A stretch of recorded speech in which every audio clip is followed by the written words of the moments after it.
बिस्मिल्लाहिर्रहमानिर्रहीम। अस्सलाम वालेकुम नाज़रीन, आप यूट्यूब चैनल देख रहे हैं। मैं इमरान खान हूँ। नेटो को भी अब ट्रंप ने धमकी लगा दी है। इसके दो मतलब हैं, याद रखिएगा। ट्रंप ने नेटो से कहा कि अगर नेटो ने ईरान के ख़िलाफ़ लड़ाई में अमेरिका का साथ ना दिया या वो इस लड़ाई में हमारे साथ ना उतरे नेटो के ममालिक, तो फिर नेटो के साथ बहुत बुरा होगा मुस्तकबिल में। ये डोनाल्ड ट्रंप ने कहा।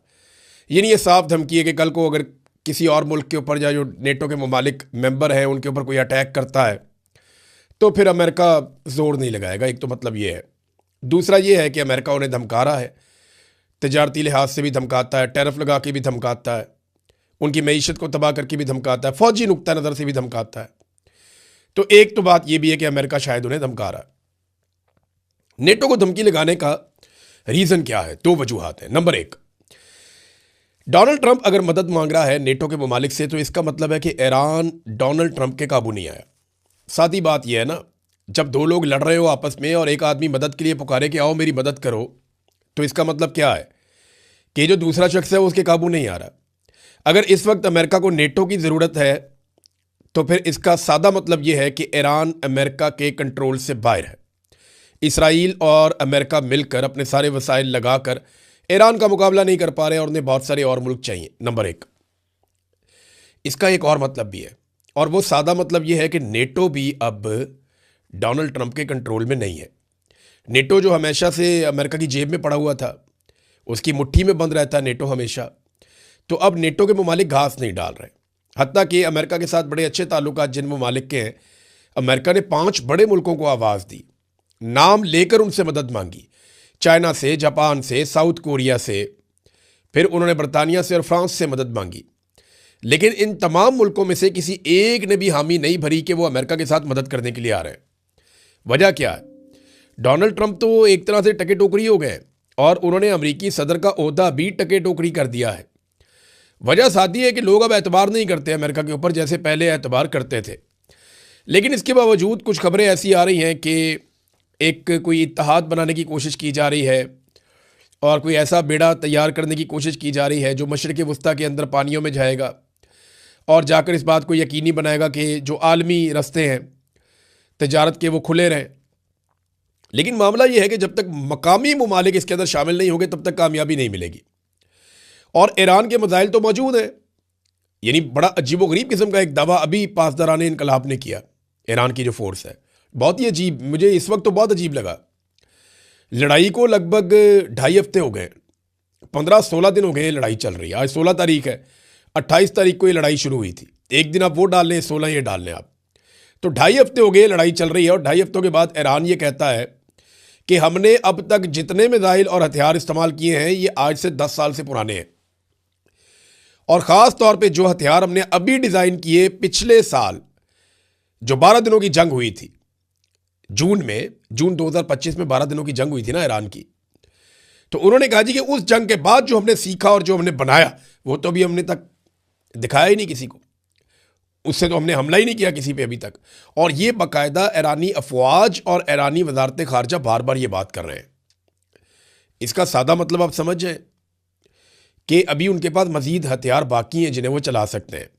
बहरहाल ये किस किस्म का एक इत्तेहाद बनाएंगे अमेरिकन, और ये क्या जंगबंदी के बाद काम आएगा, जंगबंदी से पहले आएगा? मुझे ऐसा लगता है कि ईरान के पास फेस सेविंग के लिए बहुत कुछ होगा एंड ऑफ द डे। बेशक आयतुल्लाह अली खामनाई जो है वो शहीद हो गए हैं, लेकिन उनका बेटा आ गया, वो उसी तरह है। बेशक ईरान के अंदर जो है वो रजीम चेंज करने की कोशिश की गई, उनको बहुत ज़्यादा इंफ्रास्ट्रक्चर को नुकसान पहुंचाया गया, लेकिन ईरान कंपनसेट हो सकता है अगर उसके ऊपर से सिर्फ पाबंदियाँ उठा दें। ईरान में ना ये कैपेसिटी बहुत है अपनी इकॉनमी खड़ी करने की। अरब ममालिक की तरह उसके पास भी तेल है और उसके पास बड़ी ज़बरदस्त लेबर भी है और 9 करोड़ लोग भी हैं, आबादी भी ठीक ठाक है। तो ईरान अपने आप को वापस खड़ा कर सकता है इस सूरत में कि उसके ऊपर से पाबंदियाँ हट जाएं। मुझे नहीं लगता कि ईरान को फेस सेविंग के बगैर इस लड़ाई को ख़त्म किया जा सकेगा। और उसके पास अभी भी वो मवाद मौजूद है जिसको आप एटमी मवाद कहते हैं। ये ईरानी हुकूमत, ईरानी वज़रा खुद कहते हैं हमारे पास 450 किलो यूरेनियम मौजूद है, जो 60% तक उसको हमने तैयार किया हुआ है। और जो बैनुल-अक़वामी तख़मीने वो ये कहते हैं कि 10 दिन अगर ईरान और काम करे तो वो एटमी धमाका कर सकता है, एटमी तजर्बा कर सकता है। ये आलमी सतह पे मानी हुई एक हकीकत है। अब जब ईरानी हुकूमत से वज़ीर ख़ारजा से ये पूछा गया बैनुल अक़वामी मीडिया की जानिब से, जनाब वो यूरेनियम किधर है, तो उन्होंने कहा जी वो तो अमेरिका ने बम मारे, वो ज़मीन के नीचे दब गई है कहीं पे। कितना आसान कर दिया डोनाल्ड ट्रंप ने उनके लिए। ये B-52 बॉम्बर्स लेकर आए थे पिछली मरतबा जून में, डोनाल्ड ट्रंप ने बमबारी की और ये कहा कि जनाब हमने यूरेनियम का जो ज़ख़ीरा है जहाँ पे इनका है वो हमने सारे बंकर तबाह कर दिए और सारी सुरंगें बंद कर दी हैं। तो उन्होंने भी यही कहा ईरान ने, उन्होंने कहा जी बिल्कुल वो ऐसे ही ठीक कह रहे थे डोनाल्ड ट्रंप के खाते डाल दिया कि इन्होंने बमबारी की, वो नीचे दब गया। ये अब ईरान ने कह दिया। इससे पहले याद रखिएगा कि पुतिन ने एक ऑफ़र की थी डोनाल्ड ट्रंप को कि मैं ये जो एटमी मवाद मौजूद है ईरान के अंदर, ये मैं अपने मुल्क में ले जाता हूँ, यूरेनियम वहाँ ले जाता हूँ और चीज़ें कंट्रोल हो जाएंगी, लेकिन अमेरिका ने इसे मुस्तरद कर दिया था। अब नाज़रीन, अमेरिका की बात मानी नहीं जा रही और दूसरी जानिब ईरान अटैक पे अटैक कर रहा है। ईरान ने 50 से ज़्यादा हमले कर दिए हैं इसराइल के ऊपर, यानी 54-55 लहरें उनकी मिसाइलों की जा चुकी हैं। जबकि जो इसराइल के अंदर से एक रिपोर्ट आई है ना, वो बड़ी खौफनाक है। वो रिपोर्ट ये बताती है कि गुज़िश्ता 24-36 घंटों में बहुत ज़्यादा अटैक हुआ, यानी हफ्ते की रात लगभग 12 बजे के बाद से लेकर एतवार की रात तक की जो रिपोर्ट है वो ये बताती है कि हर 90 मिनट के बाद ईरान ने मिसाइल दागे हैं, एक नई लहर दागी है इसराइल के ऊपर और उन्होंने बड़ी तबाही फेरी है इसराइल के अंदर। ख़ास तौर पे जो क्लस्टर बम है उन्होंने जगह जगह पे आग लगाई हुई है और बहुत सारे एरियाज़ को तबाह किया है। ये इसराइली चैनल 12 के मुताबिक गुज़िश्ता रात, हफ्ते की रात से लेकर एतवार की रात तक हर 90 मिनट के बाद बमबारी हुई है, ये इसराइली चैनल कह रहा है। और वो ये कह रहे हैं कि लगातार ये बमबारी हो रही है, इस बमबारी को नहीं रोका जा रहा। जबकि दूसरी जानिब ईरान ने एक और धमकी भी दी है, बल्कि एक वार्निंग दी है और कुछ इलाके खाली करने के लिए कहा है। ईरान ने कुछ तस्वीर और सबूत पेश किए हैं कि ईरान के ऊपर जो अटैक हो रहे हैं वो खलीजी ममालिक में अमरीकी अड्डों से हो रहे हैं, लिहाजा इसलिए यहाँ पे अड्डों में जवाबी हमला करना ज़रूरी है। लेकिन साथ ही ईरान ने यह कहा कि फ़ौजी मकामात के अलावा जहाँ पे कोई अटैक हो रहे हैं या किसी तनसीब के ऊपर अटैक हुआ तो वो हमने नहीं किया, वो अमेरिका या इसराइल कर सकते हैं ताकि अरब ममालिक ईरान के साथ लड़ पड़ें। लेकिन अरब ममालिक ने कमाल सब्र का मुजाहरा किया है और उन्होंने इस लड़ाई से जितना हो सका वो उन्होंने गुरेज किया है। एक और बड़ी खबर यह है कि ईरान में लगभग 500 के करीब जासूस पकड़े गए हैं। बहुत सारे गद्दार पहले भी थे ईरान में, अभी भी बहुत सारे गद्दार हैं। ये प्रॉब्लम रहती है गरीब मुल्कों के अंदर, वहाँ पे गद्दार बड़े आराम से मिल जाते हैं। तो यहाँ पे ईरान में जो गद्दार मिले हैं वो 500 के करीब बताए गए हैं। और ये खबर दी है पुलिस चीफ ने। उन्होंने एतवार वाले दिन बताया कि अमेरिका और इसराइल की फ़िज़ाई बमबारी के दौरान दुश्मनों को मालूमात फराहम करने के इल्ज़ाम में 500 अफराद को गिरफ़्तार किया गया है। इनमें लगभग आधे अफराद वो हैं जो सरकारी ओहदों के ऊपर बैठे हुए थे और गिरफ़्तार किए गए बाद मुश्तबा अफराद पर मुबैना तौर पर हमलों के अहदाफ की निशानदही या हमलों के मकामात की फिल्मबंदी के फुटेज दुश्मनों तक पहुँचाने के इल्ज़ामात भी हैं। ईरान ने दुबई और दोहा के हवाले से कुछ वार्निंग जारी की है और कुछ इलाकों की निशानदही की है। इस निशानदही में ईरान ने कहा है कि जनाब यहाँ से जो मकामी लोग हैं वो निकल जाएं, क्योंकि उनकी इत्तला के मुताबिक यहाँ पे अमरीकी फ़ौजी छुपे हुए हैं और वो अमरीकी फ़ौजियों पे अटैक करना चाहते हैं। वहाँ खलबली मच गई है, लोग वहाँ पे आपको पता है कि उजलत के अंदर निकलेंगे। जब इस किस्म की वार्निंग जारी की जाएगी तो ऐसे ही होगा। फिर अमेरिका की फ्रस्ट्रेशन का अंदाज़ा आप यहाँ से भी लगा सकते हैं कि ना सिर्फ डोनाल्ड ट्रंप आलमी सतह पे गुस्सा कर रहे हैं, कभी नेटो के ऊपर, कभी किसी और मुल्क के ऊपर, कभी किसी और पे चढ़ाई कर रहे हैं, बहुत उजलत में हैं और बहुत घबराहट का शिकार हैं। डोनाल्ड ट्रंप की फ्रस्ट्रेशन ख़त्म नहीं हो रही। उसने एक काम किया था मकबूलियत के लिए, वो उल्टा पड़ गया उन्हें। अमेरिका के अंदर भी मीडिया पे चढ़ाई कर दी है पीट हेग्सेथ में, और उसने जो है वो अमेरिकी मीडिया को लताड़ के रख दिया। उसने कहा जी आपको डोनाल्ड ट्रंप से दुश्मनी है, आप डोनाल्ड ट्रंप से नफरत करते हैं और डोनाल्ड ट्रंप से नफरत जो है वो आपके डीएनए में, आपके खून में है। कोई भी सदर अमेरिका का ऐसी कामयाबियों का ख्वाब भी नहीं देख सकता था जो डोनाल्ड ट्रंप ने कर दिखाया है। और उसके बाद कहा जी आप अधूरा सच दिखाते हैं, आप घुमा फिरा कर मालूमात वो देते हैं जिससे नुकसान होता है, आप अवामी राय को ख़राब कर रहे हैं। 36 घंटे तक एयरफोर्स का जहाज़ उड़ाना कितना मुश्किल है, कभी आपने इसके ऊपर रिपोर्टिंग की है? कभी आप इसके ऊपर स्टोरीज़ कर रहे हैं? आप अवामी राय को ख़राब कर रहे हैं। ट्रंप से नफ़रत इसकी वजह है। यानी आप हमारे कारनामे बताएं ना दुनिया को, ये जैसे पाकिस्तान में होता है, हर फौज की यही ज़हनियत होती है। हर फौज यही चाहती है कि उनको हीरो दिखाया जाए, उनको बड़ा दिखाया जाए। अगर वो हार भी जाएँ तो कहा जाए नहीं जी नहीं, ये जीत गए हैं। अगर वो किसी जगह करप्शन भी करें तो बताया जाए नहीं जी करप्शन नहीं कर रहे, बहुत अच्छे लोग हैं। फौजी मेंटेलिटी ऐसी होती है, जिसके हाथ में हथियार होता है ना, उसका दिमाग ख़राब हो जाता है। तो अमेरिका के अंदर भी वो मीडिया के ऊपर चढ़ दौड़े। उन्होंने कहा जी मीडिया जो है वो कसूरवार है सारी बात का। जब डोनाल्ड ट्रंप और अमेरिकन हुकूमत के हाथ में चीज़ें नहीं आ रही ना, और उन्हें समझ नहीं आ रही कि ईरान को काबू कैसे करें। देखिए ईरान का नुकसान बहुत ज़्यादा हुआ है। मैं आपको फिर बार बार कहता हूँ कि जब मैं ये कहता हूँ कि ईरान अच्छी लड़ाई लड़ रहा है, तो इसका मतलब ये नहीं है कि ईरान को मार नहीं पड़ रही। ईरान को ज़्यादा मार पड़ रही है। और मैं पहले दिन से एक बात कह रहा हूँ कि ईरान को जो एक चीज़ संभाल के रखनी पड़ेगी वो चेन ऑफ कमांड है। इस लड़ाई के खात्मे तक ईरान को अपनी चेन ऑफ कमांड बरकरार रखनी पड़ेगी, अपने इंपॉर्टेंट लोगों की जानें बचानी पड़ेंगी और उनका आपस में कोऑर्डिनेशन जिंदा रखना पड़ेगा। और जो फौज को अहकामात देने और वहाँ तक अहकामात पहुँचने और जो पूरा इनका सिस्टम है मिसाइलों का या हथियारों का, उस तक जो कोऑर्डिनेशन का पूरा एक निज़ाम है वो कायम रखना पड़ेगा। अगर ईरान ये करने में कामयाब हो गया तो फिर लंबी लड़ाई भी लड़ लेगा, इससे कोई फ़र्क नहीं पड़ता। बकौल ईरानियों के उनके पास बहुत ज़्यादा हथियार हैं। अब एक तरफ तो ईरान अटैक कर रहा है, ये बड़े खौफनाक अटैक ईरान ने किए। गुज़िश्ता 36-48 घंटे इसराइल के लिए बहुत मुश्किल थे, लेकिन इसराइल भी लगातार हमले कर रहा है, ना सिर्फ ईरान के ऊपर बल्कि वो हमले कर रहा है लबनान के ऊपर भी। ईरान की तफसीलात तो मैंने आपको बताई, लगभग 1350 अफराद शहीद हो गए, अब तो 1400 के करीब हो गए। और ईरान में बहुत नुकसान किया है, बड़ी बिल्डिंग तबाह की हैं, बहुत इंफ्रास्ट्रक्चर को नुकसान पहुंचाया।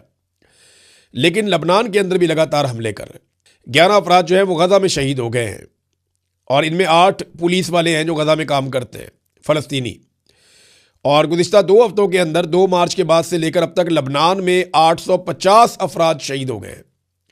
107 बच्चे हैं और 66 खवातीन हैं, और 2105 अफराद वहाँ पे ज़ख्मी हैं, और बड़ी तादाद में ज़ख्मी जो हैं वो ईरान में भी हैं। तो इसराइल ब्रूटल अटैक कर रहा है, और इसमें इसराइल एक वेपन यूज़ कर रहा है जिसे कहते हैं फास्फोरस बम।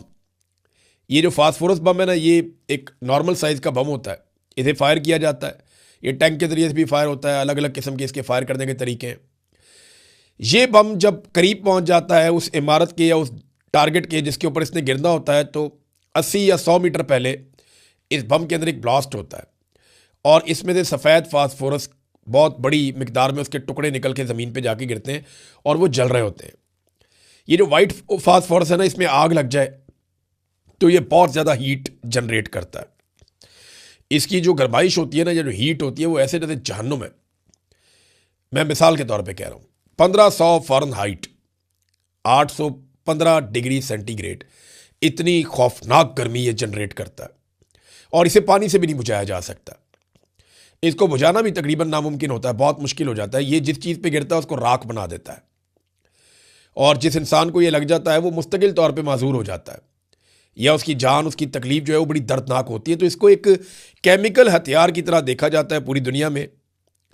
तो ये वाला जो हथियार है उसे इस्तेमाल कर रहा है इसराइल, और लगातार वो ये लबनान पे भी फेंक रहा है, और लगातार इसको ईरान के ऊपर भी फेंका जा रहा है। ये बहुत अफसोसनाक है। पूरी दुनिया के अंदर इन वेपन्स को डिस्करेज किया जाता है, लेकिन इसराइल इन्हीं हथियारों को लगातार अभी तक इस्तेमाल कर रहा है। नाज़रीन, इसराइल का एक नशरियाती इदारा है कान, उसने एक बहुत बड़ा इंकशाफ किया है। वो ये कहता है कि सिक्योरिटी ज़राए से बहुत बड़ी खबर आई है, और वो खबर ये कहती है कि सिक्योरिटी हुकाम ने इसराइली हुकूमत को ख़बरदार कर दिया और इसराइली हुकूमत को बताया है कि ईरान के ख़िलाफ़ जंग में किसी किस्म की कोई पेशरफ्त नहीं हो रही, कोई कामयाबी नहीं मिल रही। जंग के अहदाफ पर दोबारा नज़रसानी की जाए और चेक किया जाए कि हम क्या कर सकते हैं। ईरानियों को निज़ाम हुकूमत के ख़िलाफ़ बहुत बड़ी तादाद में सड़कों पर निकालने में मुकम्मल तौर पर नाकामी हुई है, इसका भी एतराफ़ किया गया है। यानी ये जो दावे थे कि जनाब लोग बाहर निकल आएंगे, ईरानी निकल आएंगे, ये सारा कुछ नहीं हो सका। अमेरिका के एक सेनेटर हैं बर्नी सैंडर्स, इनका ज़रा आप स्टेटमेंट देखें, इन्होंने जो बयान दिया है वो अमेरिका के लिए एक आईना दिखाने के मुतरादिफ है। इन्होंने कहा कि नेतन्याहू ने ट्रंप को इस हौलनाक और गैर मकबूल जंग में धकेला है, यानी फंसा दिया नेतन्याहू ने और एक दलदल में। अब उसे समझ नहीं आ रहा कि इससे बाहर कैसे निकलना है। और वो बताते हैं कि बड़ी तादाद में ईरानी शहीद हो गए हैं, हलाक हो गए, वो तो लिख रहे हैं, और 13 अमरीकी फ़ौजी मारे गए हैं। 12 दिनों में लगभग $16.5 अरब का जो है वो नुकसान हो गया है। और 32 लाख ईरानी बेघर हो चुके हैं और 773 लबनान में लोग जाँ बहक हो चुके हैं, जबकि ईरानी 10,000 से ज़ायद ज़ख्मी हैं और इसके बावजूद हासिल कुछ नहीं हुआ। अमेरिका यानी आबनाए हुर्मुज़ भी बंद हो गई और अमेरिका ऐसी जगह फंस गया है जहाँ से वो निकल नहीं पा रहा। देखिए, आबनाए हुर्मुज़ को दौरान जंग अगर अमेरिका खुलवा देता है ना, तो डोनाल्ड ट्रंप की कुछ इज्जत बच जाएगी। लेकिन अगर टेबल पे बैठ के मुज़ाकरात के नतीजे में आबनाए हुर्मुज़ खुल जाती है और उसके बाद कोई बम नहीं चलता, तो फिर ईरान की इखलाकी फतह हो जाएगी। अब अरब जो है वो आहिस्ता आहिस्ता ये सोचेंगे कि अमेरिकन के जो हथियार हैं, क्या वो हमारे काम के हैं। अरबों को भी अपने आप को उसी तरह इक्विप करना पड़ेगा, उसी तरह अपने मिसाइल बनाने पड़ेंगे, अपने हथियार तैयार करने पड़ेंगे जैसे ईरान ने किए। देखिए, अरबों को अगर कोई खतरा है तो उनकी लड़ाई तो इसराइल के साथ हुई है माजी में, आइंदा भी ऐसा लगता है उसी के साथ होगी। और इसराइल जिसको नाकाबिले तस्खीर समझा जाता था, वो पोल खुल गया, सारा झाका खुल गया, सबको पता चल गया कि ये तो मिथ ही टूट गई इसराइल की, आयरन डूम की। पाकिस्तान के अंदर बहुत सारे जर्नैल सहाफ़ियों को बिठाकर कहते थे कि हमें इसराइल के साथ ताल्लुकात इसलिए भी बनाने चाहिए कि इसराइल के इंडिया के साथ ताल्लुकात है, इंडिया जंग में फ़ायदा उठाता है, इसराइल की टेक्नोलॉजी बहुत अच्छी है, वो नाकाबिले तस्खीर है। और इस वक्त इसराइली शहर जो है वो जगह जगह पे मलबा पड़ा हुआ है जंग का, बहुत तबाही फिरी है। नेतन्याहू सामने नहीं आ पा रहा, छुपा हुआ है, मंजर आम पे आने से डर रहा है कि सामने आया, किसी जगह पे पब्लिक में आया तो पता चल जाएगा ये कहाँ पे है, उसके ऊपर अटैक हो सकता है, और पता नहीं वो अपने मुल्क में है भी या नहीं है। नाज़रीन, अभी तक जिन ममालिक ने मदद की है ईरान की, यानी ऐसी मदद की है जिसमें कुछ मदद फराम की गई हो, अद्वियात बाकी चीज़ें, वो उनमें चाइना है, रूस है, आज़रबाईजान है और वियतनाम है। ये वो ममालिक हैं जिन्होंने ईरान की मदद की है भाईचारे के हवाले से कि ठीक है, आपके मुल्क पे अटैक हो रहा है, हम इसकी मजम्मत करते हैं, आपके लोग शहीद हो रहे हैं, ज़ख्मी हो रहे हैं, आपका इंफ्रास्ट्रक्चर का बहुत नुकसान हो रहा है, आपको अद्वियात की ज़रूरत है, खुराक की ज़रूरत है, ये चीज़ें हम पहुँचा रहे हैं, तो वो इमदादी सामान जा रहा है।